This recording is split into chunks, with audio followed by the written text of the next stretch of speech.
Oh, what up, no? It is another Tuesday. This is Knockouts and Three Counts, and man, we've got a lot to talk about tonight. J-Bone and I are still recovering from Lights Out Championship 16, which saw our guy Austin Bashi get another dub, and now it's been announced that he's going to be fighting on the Contender Series in September, but we'll get into that. We'll get into NXT Battleground. We'll get into all kinds of stuff. But before we do that, I got to tell you about our sponsors at Potter's Tree Service. If you're in the need for... turn the music off. But yeah, if you're in the need for tree trimming, lot clearing, storm damage cleanup, any of the things that I just mentioned, anything to do with a tree, Asa Potter and Potter's Tree Service are the way to go. Even cleanup from all that stuff. He's got you covered, all the things going across the screen. All the links to those things are in the description. So if you're in need for tree removal, storm damage cleanup, trimming, lot clearing, pruning, all that stuff, Asa's got you together. But you know who else has got you together? Knockouts and Three Counts. Hit that subscribe button and enjoy the show. This is the Ring of Honor, a.k.a. Shane T, boy, the baddest champion you ever seen, boy. This is Mr. Anderson. This is good old JR Jim Ross, and you are listening. You're listening to Knockouts and Three Counts. Cover! We got it from their world champion! That might be one of the craziest knockouts I've ever seen in my life. Knockouts and Three Counts is the podcast, baby! It's the real deal, baby! Knockouts and Three Counts starts now. What up, though, ladies and gents? This is Knockouts and Three Counts. We are still surviving from this past weekend. J-Bone, how you doing, my man? What's up? What's up, fellas? Good to be back. The boys are back in town, as they say. Haven't seen you guys in a minute. It's good to see you guys ugly mugs, man. It's been a while. Has been.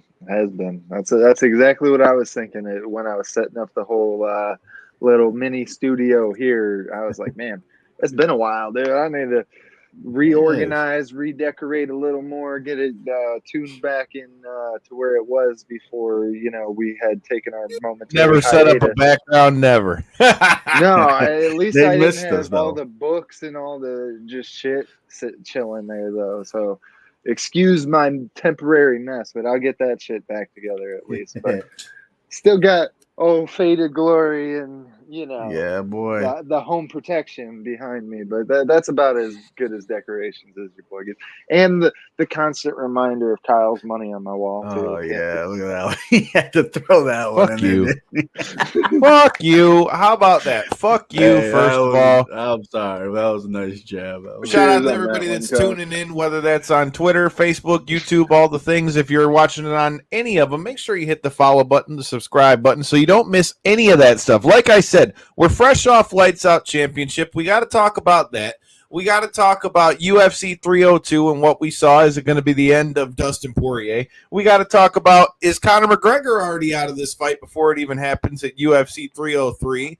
And then, we just got to chop it up with Ernest the Cat Miller. So if you guys are new here, make sure you hit that button. Go check it out. Hear what he had to say about Blood and Bone with Michael Jai White, the wrestler, and all kinds of other good stuff. But, we got Who Killed WCW's coming on with our guy DDP, who's also a past guest of this show. So a lot of stuff to talk about tonight on Knockouts and Three Counts. But we may as well start with Lights Out Championship. J-Bone, what were your thoughts on Lights Out Championship? Who were the standouts? Yo, man, Lights Out. Like I said, every time I've been there, they always put on a good show, man. You guys have been there multiple times too. Great show, great setting. We had the best seats in the house, man. But if I had to pick a couple guys that stood out, I think you guys know who it is. One, Abe Al-Sagir, unbelievable. Was a welterweight championship. He's got lightweight championship, dude. Dominant performance. That dude is great. Look forward to seeing more of him. Look forward to getting him on the show, right, Kyle? That's the plan. I hope. That's been the plan for a minute. But yeah, we'll make that one happen. One of these days. One of these days, he's going to be on here, man. And then, of course, the Michigan standout, Austin Bashi. Incredible performance again, taking the fight on short notice. Went out there and dominated again. I mean, I think it's what we all thought was going to happen. And now he's got the Contender Series fight coming up, which is awesome for him. Congratulations for that. And, dude, you might as well get used to hearing that name because my money says that you're going to be hearing that name a lot more that dude is dominant. I love Right, how and the- they've already talked about his next fight with the Contender Series. Going to be fighting Tommy McMillan on September 1st. So Yes, sir.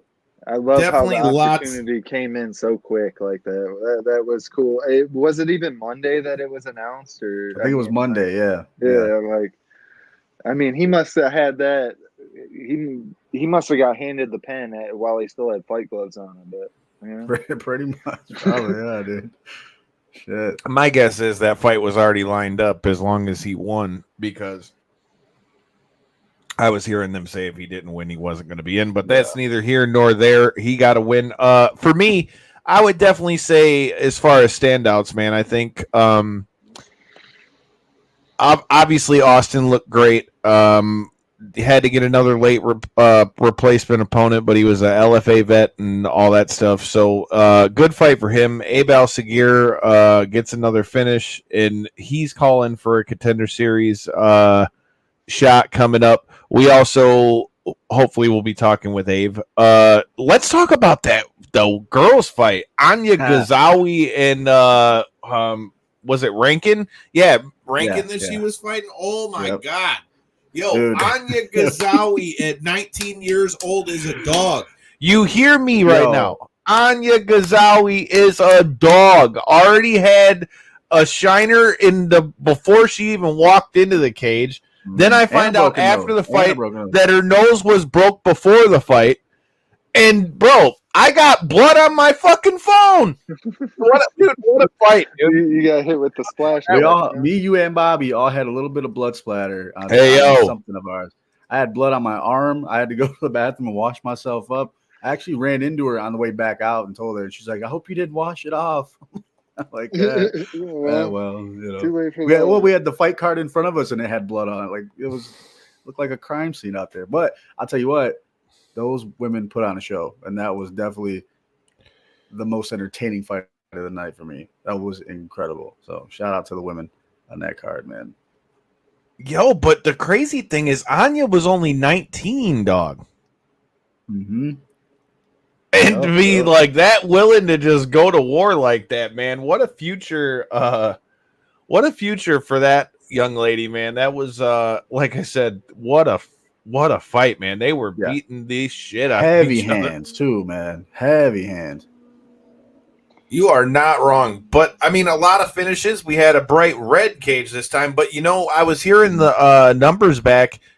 There were 2,000 people in the Hype Athletics Center. So talk about some moves. I love to see it for somebody like Matt Friendo, man. Somebody as having worked with him now, 4 or 5 times. I'm sure Kyle, you can speak to it even more so, but glad to see the rise for him, man. Glad to see the continued community output and just the community showing up for his events in general, man. That's awesome. Yeah, man, it was definitely dope. It was dope to have him back downriver. I like that I didn't have to go that far. Yeah, that's a plus but for sure. The only other bummer to Lights Out Championship, man, and I'd be remiss if I didn't bring it up here on the show, but I mean, there was a little bit of a somber note. Shout out to Big John. Big John finally, Big John lost his fight with cancer, so the whole night was dedicated to Big John and Big John's MMA. I'm thankful and grateful that I got the opportunity to go up north and call their last fight in St. Clair. Not in St. Clair. I was going to say St. Clair Shores. It wasn't St. Clair Shores. Sault Ste. Marie. That's what I was trying to spit out. But, I mean, fun fights up there, man, in the Sioux. And like I said, anyone who knew Big John knows that Big John is the man. Big John was nothing but class with me, and it was an honor to get to work for them and their promotion as well. It really was. As somebody who was not as affiliated with him and stuff like that, this was my first time meeting him, was working for the guy, and just being able to shake his hand under, of course, unfortunate circumstances and stuff like that. It meant a lot to be able to do that, and you could tell it meant a lot to the people in attendance to, be able to be there for him. So, unfortunate news, that's for sure. Definitely. Like I said, big fight big fight feel at Lights Out Championship. Definitely looking forward to seeing what's next from the homies over there. All right, but we also had the big UFC card, which I'm bummed I didn't get to watch a ton of it. But with that said, I mean, here's the question. You know, we were talking about it a little bit before we started it. Corey, you got to watch the UFC fights more in depth, so you got to tell me. What up, though? Speak of the man in any talks. Abe, when are we seeing Abe Al-Sagir come on the show? That's all I'm asking here. Open invite right there. Look, like I said, man, we've got to chat with this guy on the show soon, but definitely another good performance for him. Shout out to Detroit Jiu-Jitsu. He even had his own billboard on Greenfield the other day. I seen it for the event. It was the day after the event, but they hadn't taken the billboard off. So shout out Abe Al-Sagir. I was telling my brother, I'm like, yep, that's somebody you got to watch out for right there, man. Damn right, dude. So, damn right. Congrats on the billboard, my boy. Hell yeah. All right. Well, now let's get into UFC. You know, you got to watch more of it than I did. We're not going to go into a full in-depth review, but what were your thoughts on this Sean Strickland fight, bro? Because I see Strickland won. I heard the scorecards were a little wonky. I picked Strickland to win, even though all my parlays crashed on this one. Why? Were you thinking knockout? Were you one of the suckers? I picked Strickland to win. What part? Listen to what I said. I picked Strickland to win. That hit in my parlay. I got fucked because I took. I gotta pull it up to tell you. I had Strickland. Well, you said all your parlays died on this one, but you picked Strickland, so I thought you meant like. Well, no, I said all my parlays died, but not on this fight. That's what when you said it like that, I was like, oh, he picked him by 9. Because I know somebody else that I happen to be. I picked Sean Strickland, Kevin Holland, and I thought Phil Rowe was going to pull one out of his ass, and he didn't. Yeah, that fight was close. It could have went either way, but it seemed like Jake Matthews just started to take over later on. That was one of the ones that I was in transition to my brother's house. So I was driving. I definitely totally wasn't watching it on my phone for sure while driving. That's for sure. I can't speak too much on that one. But I wanted both of them to lose. I know that's not. So possible, you wanted me to lose my money too? Look, man, I'm just not a fan of either one of those guys. I've always said it. Strickland, hell of a fighter, but it just, I don't know. Like, that's a guy I feel like he goes out of his way to be an asshole sometimes. So absolutely. You know, that's part of the persona. I feel like for him, and to his point, it's kind of been successful for him. I mean, if you just look at the fanfare that he gets and stuff before and after fights, I mean, and it's as somebody who is a huge fight fan, it's not necessarily his drag out performances that make people such big fans of him. I mean, if you go back to all the controversy and stuff that happened because of this fight, I do think, and it's being brought up by a lot of the podcasts and stuff like that, but I feel like a lot of the blame is being placed on Strickland, which in my eyes it shouldn't. It was Costa just backing up for 80% of the fight. There was a couple moments there where he would maybe try to, stick a shot here and there, but every time he would feel the pressure back from Strickland, he would circle out. And it just ultimately led to a not very entertaining striking bout between, two what we thought were powerhouse striking guys in the division. So that being said, it wasn't a huge surprise for me. I know how Strickland fights. I was literally explaining to my brother while we were watching the fights together. I'm like, this is what's going to happen. He's going to jab him the whole time. He's going to keep the teep kick. It's basically a rangefinder, but also if you don't respect it enough, I'm going to kick you in the gut every time you don't. So, look, all I'm going to say is the one criticism I have to that is that after a while, it looked like Sean Strickland was just jumping up every 2 seconds, throwing a deep kick at him. But effective if you're not doing. I'm not anything. mad at it. Like I said, he got the dub, but here's my thing with Costa, though. Like, so to hear you say that again after some of the fights that we've already seen with Paulo Costa, and then him to come out of the fight, I'm going to go back to Paulo Costa that's ripping people's heads off. Like, you kind of were already in the spot where you needed that to happen anyway, bro. Yeah, but I mean that fight that he had with my boy Bobby Knuckles, Robert Whitaker, that one, that was a greatly improved version of Paulo Costa. I thought he was going to have a lot more for Strickland in this fight because of what we were seeing from him in that fight. I know it was a losing effort, but he was there the whole time with the kicks and just really good pressure with his boxing and stuff when he would turn it on. It was really those kicks. His kicks were incredible in that fight, and he didn't seem to really implement that this much in this fight.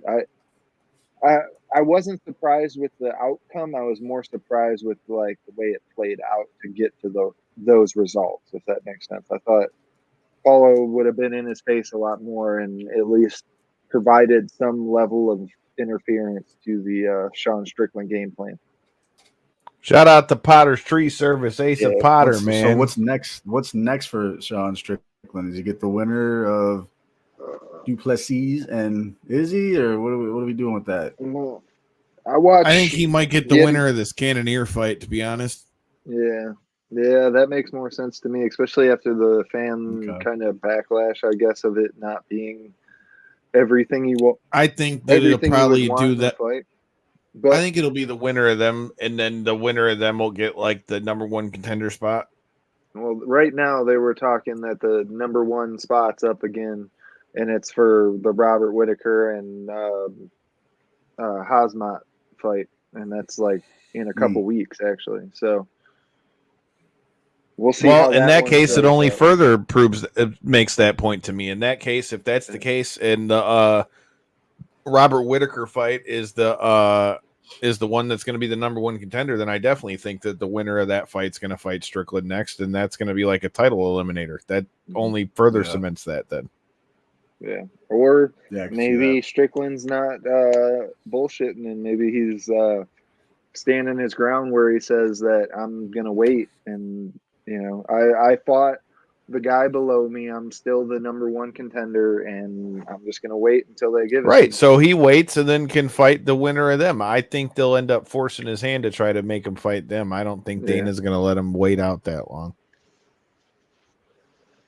I wouldn't advise it, especially off that type of performance, because you're going to get the diehard fans of Strickland that, you know, not cry for him to get a title bout, but, you know, put it out there in the air. But I feel like off that type of performance, you're not going to get that from just the general, you know, consensus, I guess.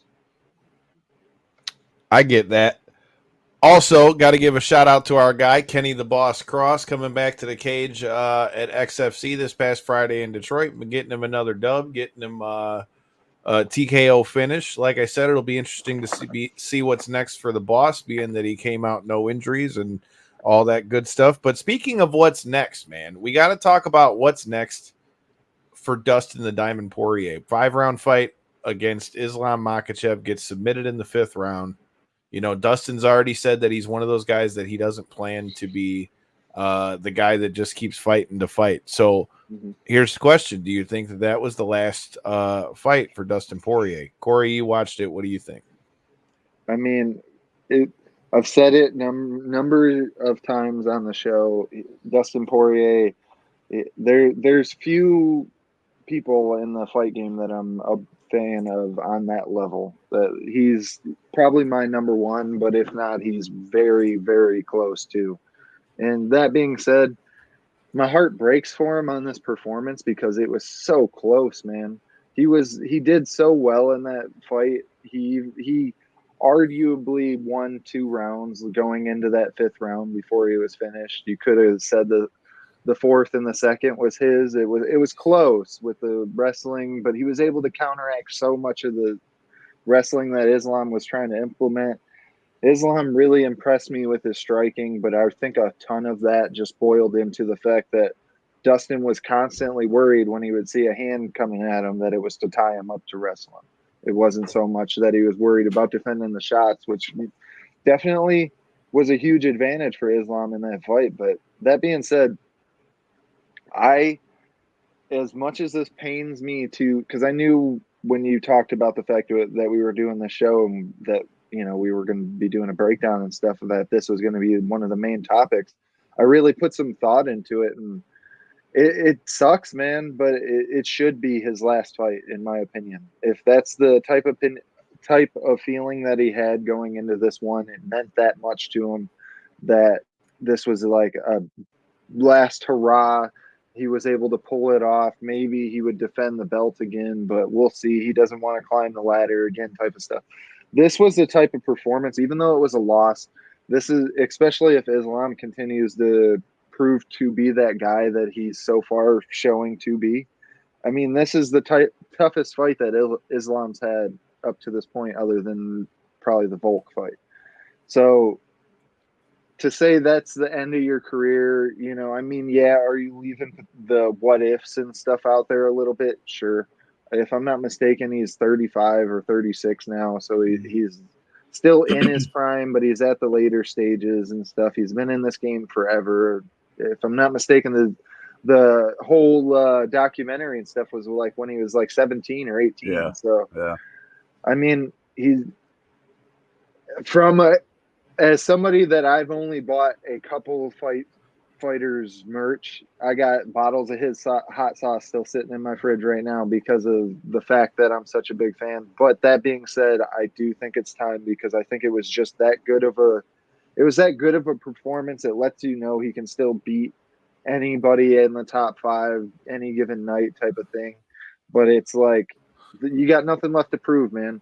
Are you going to win 2 more, get back to this freaking title shot, type of thing for your 4th shot now?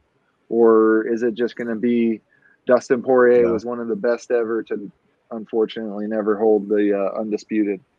Now, granted, okay, but what about, he was an interim title for interim champ for a while, so that definitely means something. But either way, just like John Anik said many times, and even on the commentary, if I'm not mistaken, future Hall of Famer, win, lose, or draw in that fight. Unfortunately, it wasn't a win, but it is what it is.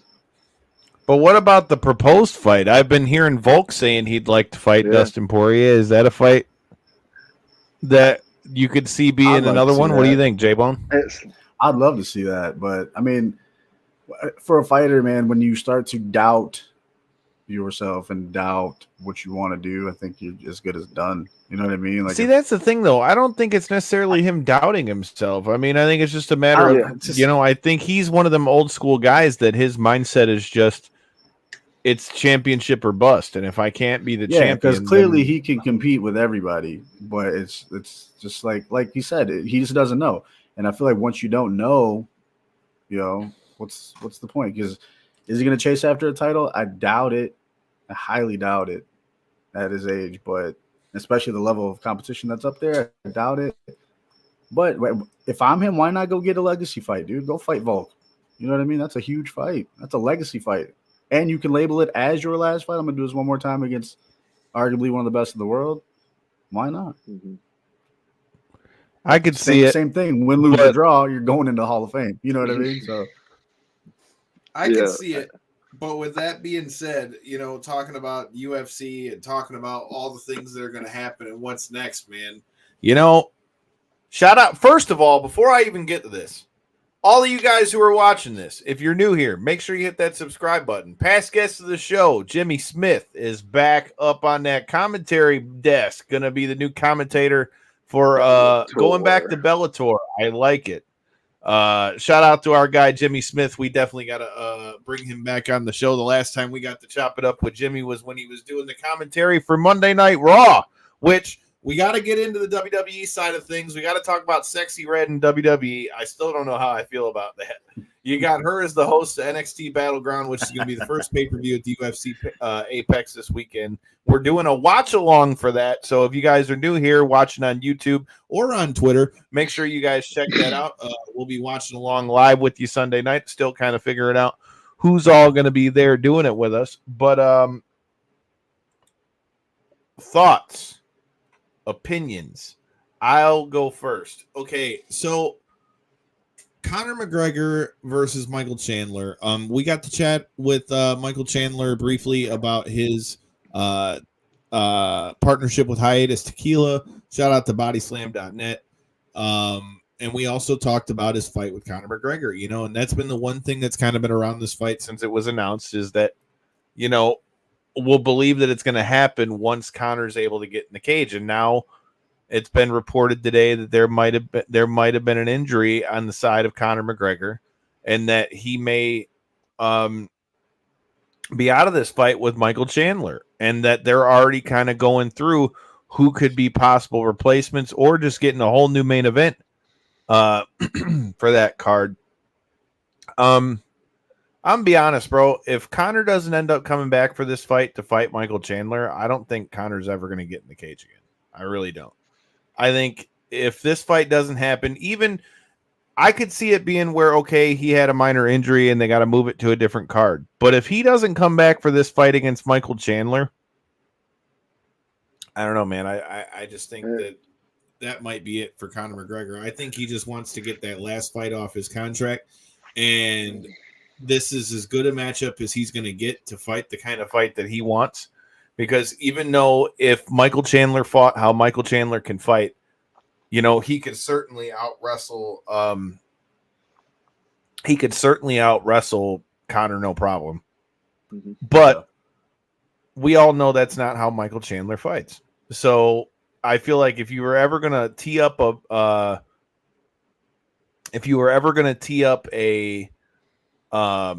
matchup for Conor McGregor versus Michael Chandler is the matchup, because Chandler will oblige him in a war on the feet, and he comes forward. And a guy like Conor is a lot like what we've heard Israel Adesanya say over the years, where he was such a precise counter shot guy.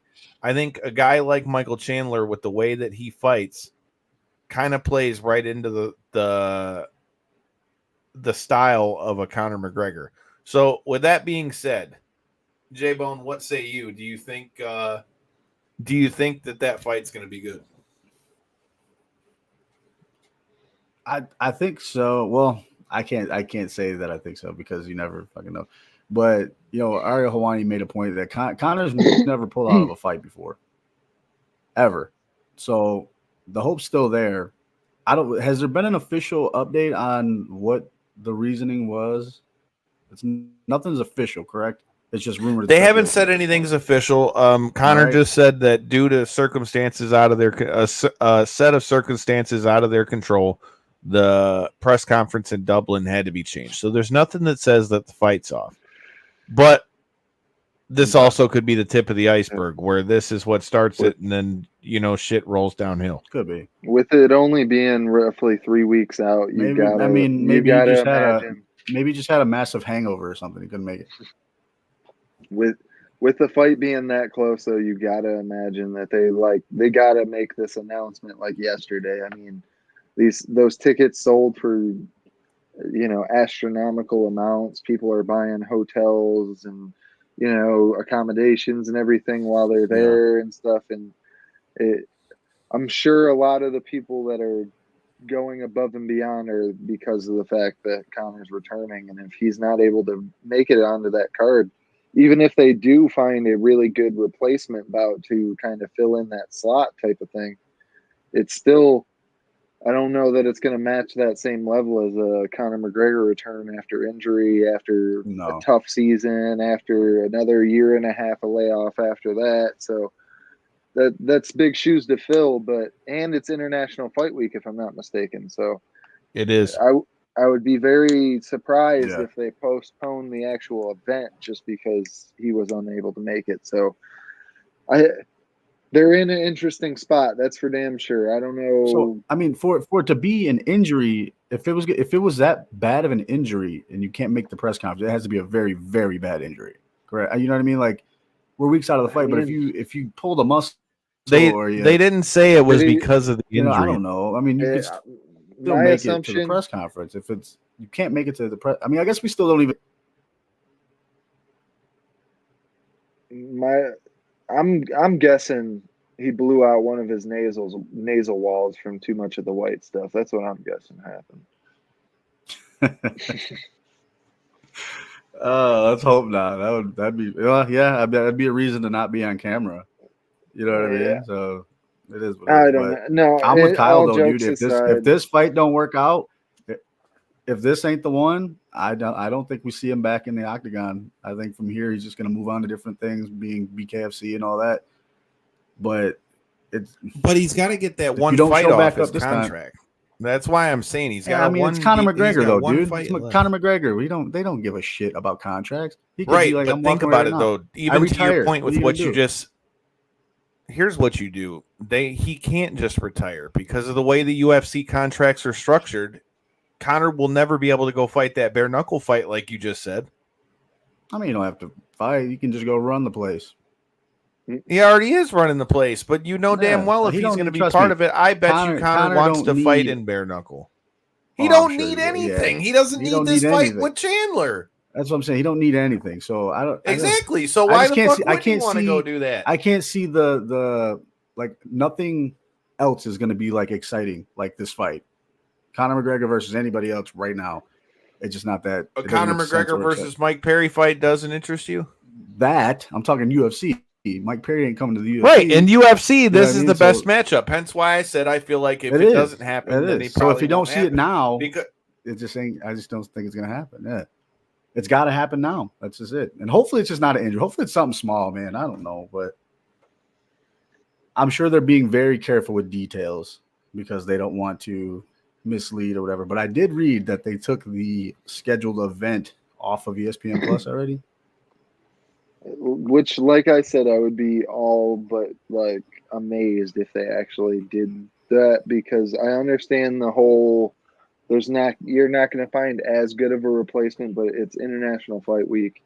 You gotta do something. Yeah, I don't even know what the backup would be, but I gotta imagine if you're the UFC at this point, with all the amount of times that this has happened when it's regarding a Conor McGregor fight, I gotta feel like in a certain at a certain point that they had to have something else on the back burner just in case that happens, especially with that being International Fight Week. But I mean, speaking of that, that's not the only fight that's fallen out.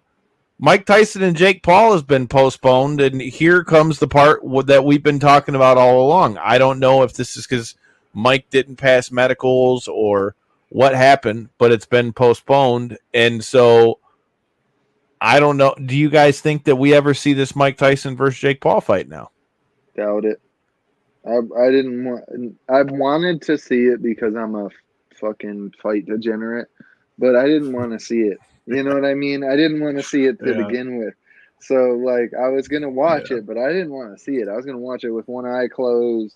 Yeah. But that being said, now that it's postponed, I hope they just move on. We don't need 56 or whatever against, up-and-coming 20s Europe. Yeah.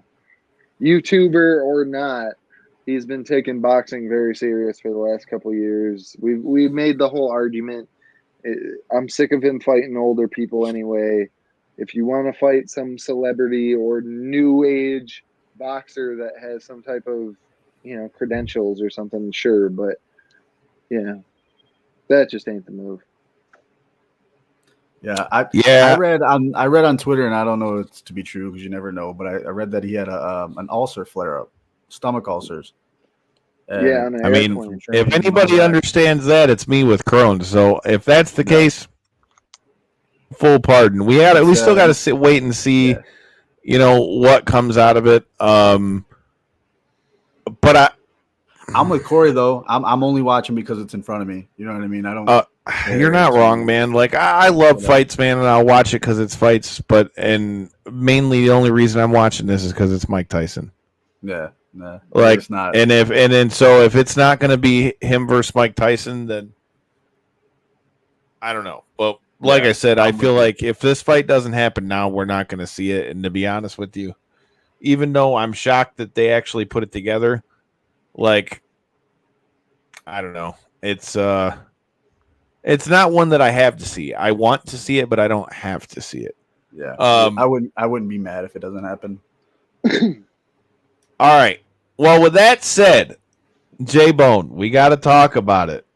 Whip's girlfriend showed up in WWE. Sexy Red has made her debut in WWE NXT. Has been the talk of all the social media. Shawn Michaels is getting down with it. Everybody's getting down with it. And now she's the host of NXT Battleground this weekend that's going down at the UFC Apex. First of all, what are your thoughts on Sexy Red in WWE? Bend it over. Let that. Yo, breathe. dude, whatever. See, Whatever Corey knows gets it too. I wish I had the song queued up right now. I wish I had the song queued up. Whatever gets the eyes on the product. You're man. slacking Like, on the love, DJ shout out to skills, Whip. bro. I love his energy. I love the Whip's energy when Sexy Red hits the screen. It's pretty hilarious.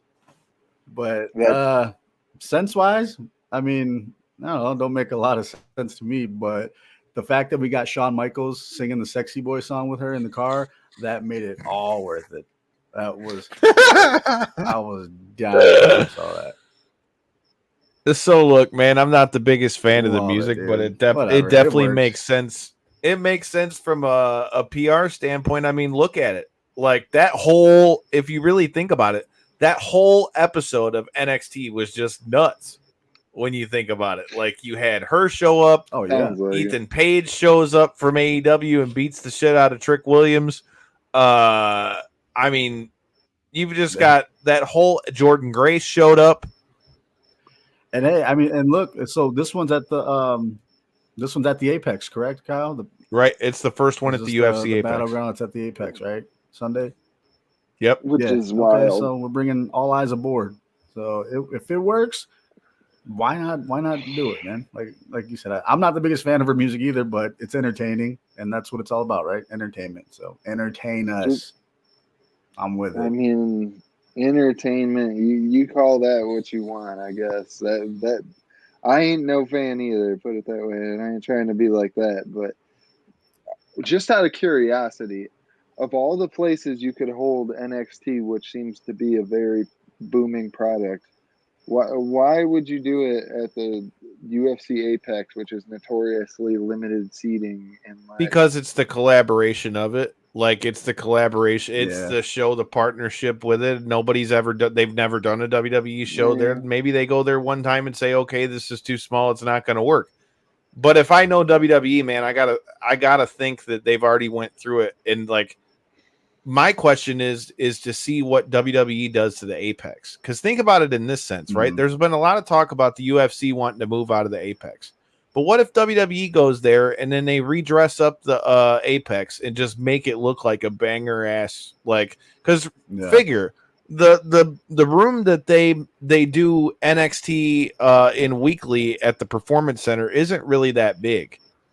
So if they can make that place look the way it does with just such a small area for the normal NXT shows, I'd have to think with everything that they're putting on for Battleground that they've got some big plans in store with the UFC Apex. Yeah. I like it from the crossover of it. I don't know.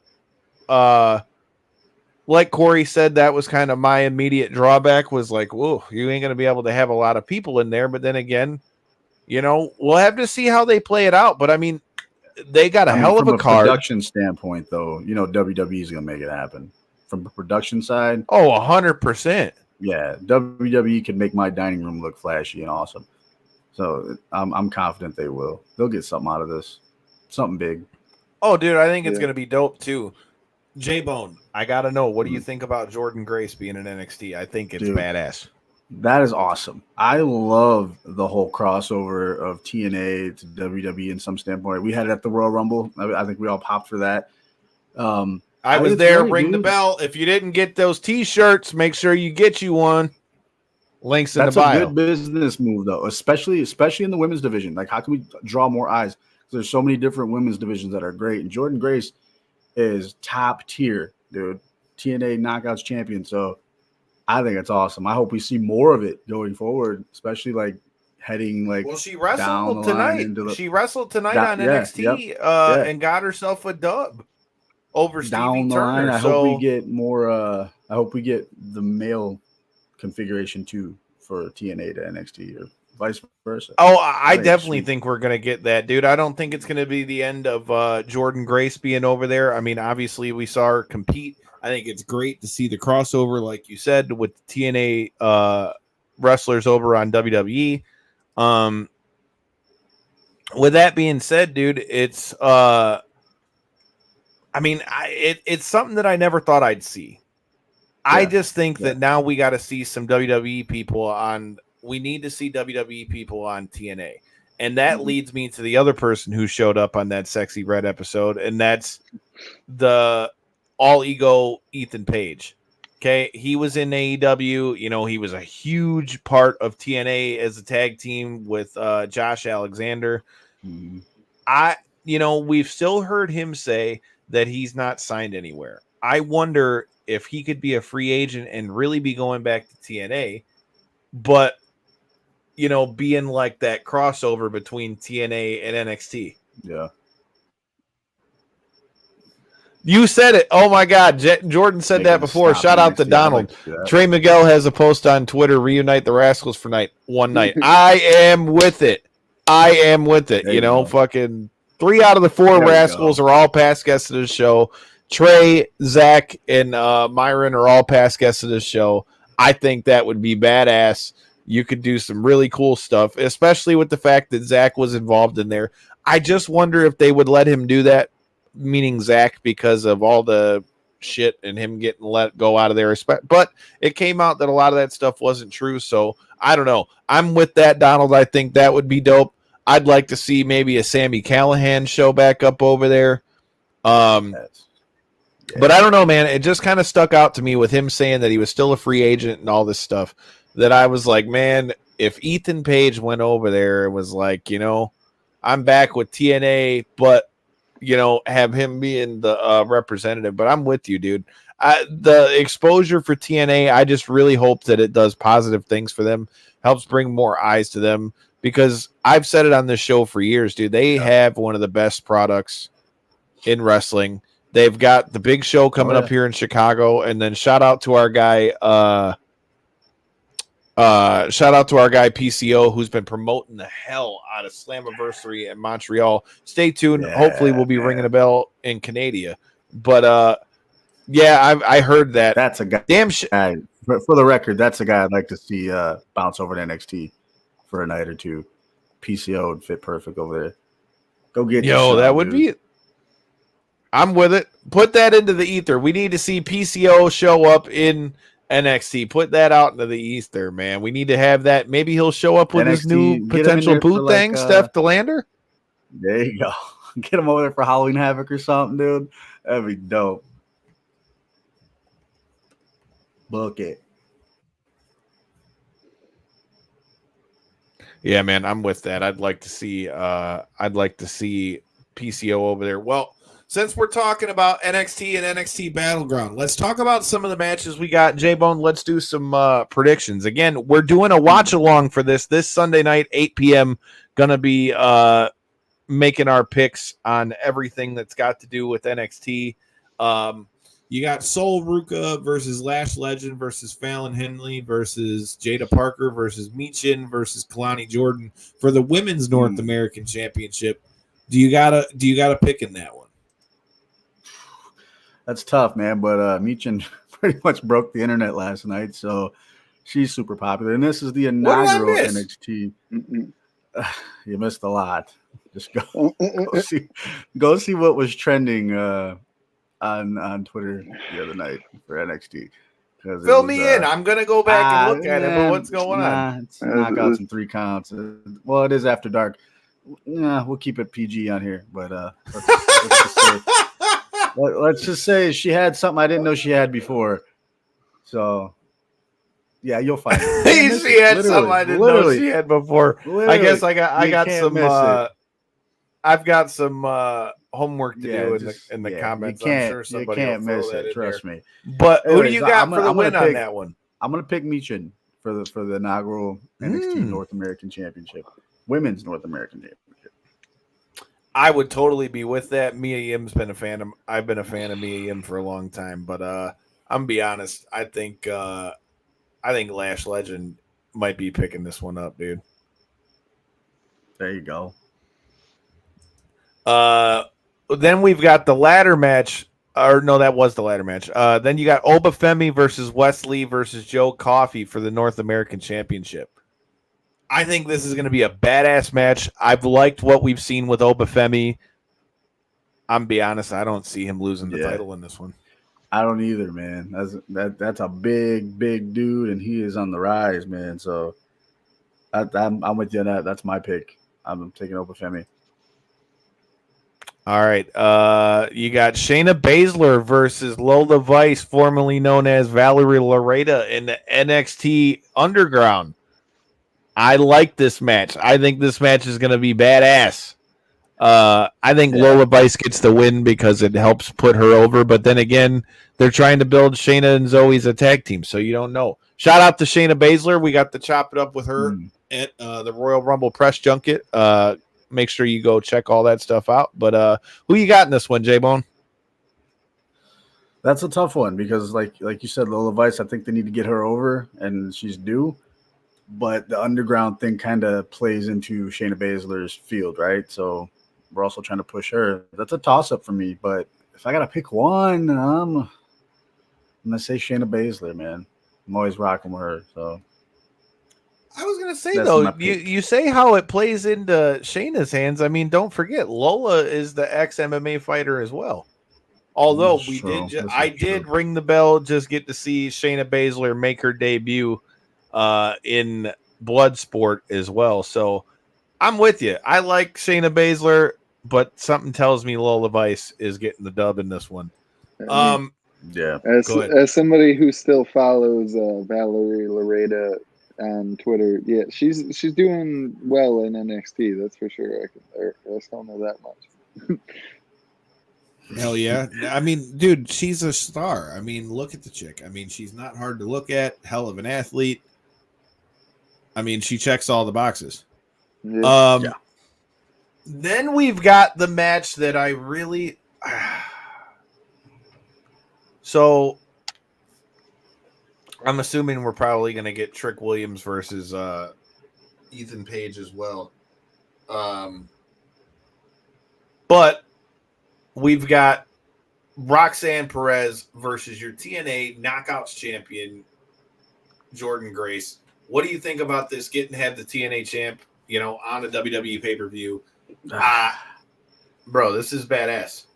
Yeah. This is the one that could throw us a curveball, man, because we don't know what the future plan is going forward for the crossover for TNA and NXT. You know what I mean? So we have no idea. This could be the big explosion into a new direction, correct? If Jordan Grace wins, now we got the question what's gonna happen with the NXT title? Could we see the NXT title go over to TNA?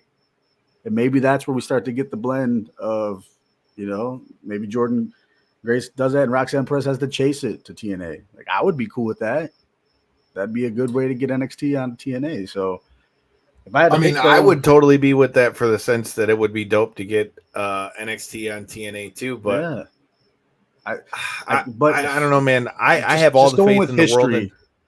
Just going with history, I got to take Roxanne Perez. I can't see her taking. I was going to say, I have all the faith in the world in Jordan Grace, but I don't know that she's going to come in here and win a championship. Now, that being said, it could be a bullshit finish, and it could follow its way over to TNA. So I don't know, but that's the match, at least as of what's on the card right now, that I think has got me most intrigued. Because again, I just never thought that I would see a day where the TNA champion is on WWE, but then again, I mean, AEW was doing that with the Forbidden Door stuff, but I never thought that WWE would be involved in something like this, and that just proves kind of what. Did I change your pick for the North American Championship by any chance? The Women's North American Championship. I'm not mad. I'm not mad at what you sent me. I'm not mad at what you said. I already was saying that. You see why her popularity. Yeah. I mean, hey. Those kind of things are popular. They probably bounce too. But with that being said, like I said, I think Roxanne Perez holds onto the belt there with that one. And then you got Nathan Frazier and Axiom versus the OC, Luke Gallows and Carl Anderson. We saw the Good Brothers jump Axiom and Nathan Frazier at the little pop-up on NXT, man. I feel like I'm glad just to see the Good Brothers back out. We were talking about this a little bit. Me and shout out to Kev, one of the original 4 of our show. We were talking about this earlier, but do you realize, I know the Bullet Club is still running in Japan, but if you really sit and think, do you realize that right now WWE has like all the best members of the Bullet Club right now? Mm-hmm. Like, think about it. Anything with it? I mean, Triple H knows that. He knows that. I would like to think so. I mean, think about it. Now you've got the Good Brothers. You've got the Gorillas of Destiny, Tonga Loa and Tama Tonga.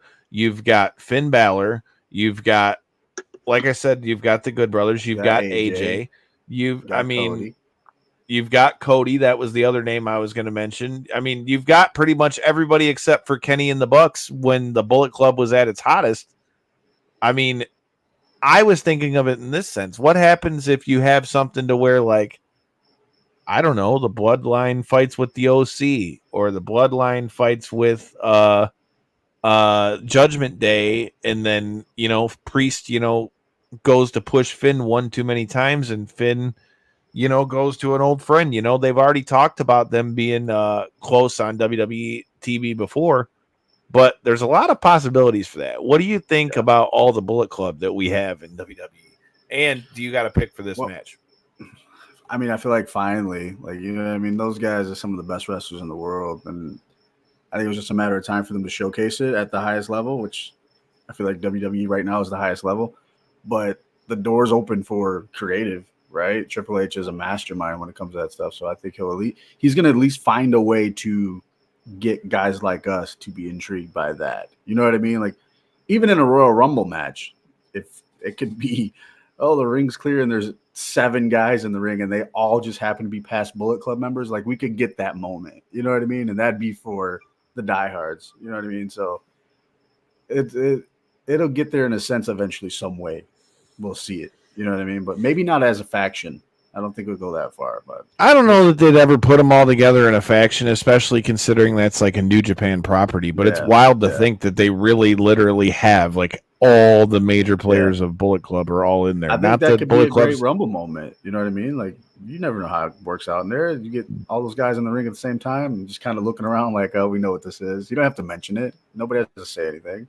We know what it was. You know what I mean? So that's for us. Hopefully. So you know what I'm trying to find out what it was? What's up with Liv Morgan and Dom lip-locking on Raw? Dude. And now, bro, Dom's playing both sides of Dirty Dom, bro. Dirty Dom is a savage. My man's been to the pen.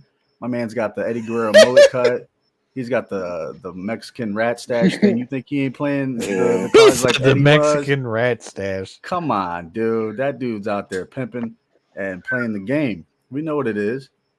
But it's playing with fire, We know Mommy's away right now, and we know that Liv said that she wanted to take everything from Rhea, and it looks like now she's already taken her title.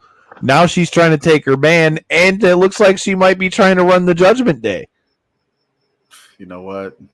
I ain't mad at it. Dom, go get your go get what you need to do over there, pal. I ain't mad at Dom. He's in between a rock and a hard place. I feel bad for Dom. Yeah, real hard spot. I envy him. I feel bad for him. What's even crazier about it is what only adds. And then what adds even more fuel to the fire is that Liv posts that she's like legit single and all that too. So it's like, it's just funny because and then think about it if you're Dom's wife at home. Like, Dom's like legit married. Like, Rhea is engaged to Buddy Matthews. So I don't know, man. I just think that's funny. But dude, it just is dope to see WWE get back to some of the storytelling I feel like that we grew up on. And the fact, all the twists and turns and all the different ways that we don't know how this could go. Because I personally think that it's going to be like the seeds that are planted for it to be the end of Judgment Day at some point. I think we'll get there. I think either Priest gets tired of the bullshit, or when Rhea comes back and goes, without me at the helm, you guys couldn't do anything on your own, so I'm out. Peace. I think either one of those scenarios are very much so options. If any of you guys are watching on Twitter, YouTube, wherever you're watching, the 645 of you guys that are watching right now, I appreciate you. Please chime in and let us know what you guys think of those things. But I don't know, bro. Like I said, I think WWE is hitting on all cylinders right now. I'm interested I asked to you see. earlier, so have you been keeping up on the Uncle Howdy stuff? That was what I was going to ask you. So I have not really went in and looked at all the QR codes. If you guys are watching this, you got to let us know. Did you follow the Uncle Howdy QR codes? And with that being said, how do you think that that's going to play out? Dude, this is some of the coolest, creepiest movie theater stuff I've seen. Like it obviously goes back to the White Rabbit, right? That was the last time they had us like hook and reel something like this. But obviously the rumor is that it's Bo Dallas and the Wyatt Six and the possibility of Alexa Bliss, Joe Gacy, Dexter Lumis, Nikki Cross, Eric Rowan, like all these clues lead to these things, and then at the latest QR code, kind of give us a list of what we can click on. And if you click on one of them, it's an ad for Ramblin' Rabbit. Oh shit. So we're starting to get there. In the very last video, you could see in the background images, it's kind of distorted, but you could see the door of the Firefly Funhouse also. So after, what's it been, 12 weeks now, something like that, 11, 12 weeks, we're starting to get to the more aggressive style QR codes. And man, they've done everything from take you to Twitch. And they put the note on WWE.com. The WWE.com stuff. Like, this is going to be, when it happens, it's going to be, I don't want to say comparable to the Bray Wyatt Extreme Rules return, but it's going to be something that's going to shock everybody and have you so intrigued, because it's going to be they're great. putting all the people that are in it, that they are rumored to be in it, and they're going to like bring back Eric Rowan, and you're going to have Bo has got to be the leader for this thing. I want to see Strowman back in that shit. The names that had been mentioned, that was what, Dexter Lumis, Eric Rowan, who else did they have on there? Nikki Cross. I would love that one. Joe Gacy. And Joe Gacy is a perfect fit for the new blood. Alexa Bliss. I don't know if you said Alexa Bliss already.